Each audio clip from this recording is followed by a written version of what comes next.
Hello and welcome to this tutorial, and in this tutorial we'll be finally running this application onto our device so as to basically check if this application is able to insert the data into the online database. So the very first thing which I would like to mention is that if you are finding it difficult to write the code for this application, even after you refer to the previous tutorial of adding the data into localhost, then what I am going to do is that I am going to add in the source code for this application in either this lecture or another lecture. So make sure that you copy the contents of that and use the code in order to basically insert data into the database in order to basically get a reference, and you could also use this code so as to make the database insertion operation. And also one more thing which we need to do is that as this content insert.xml is basically the file which is basically used to insert the data, so to the on click of this button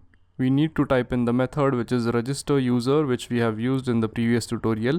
And also in the manifest you need to basically set the permission to access internet, and if you don't set this thing then you are going to face an error. So make sure that you do those things.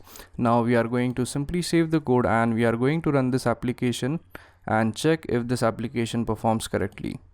So this is what I get. So if we hit insert and let's go ahead and type in some values like Ashu demo as the name, then we type email as Ashu toshpawar08@gmail.com.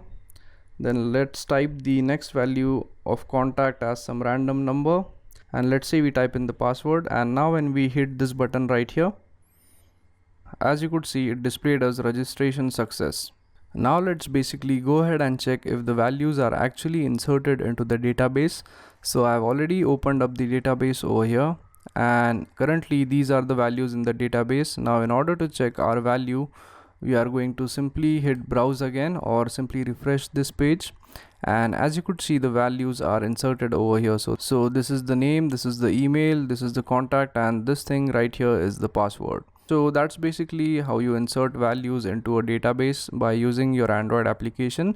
So in the next tutorial we are going to learn about JSON and how to basically retrieve values from the database.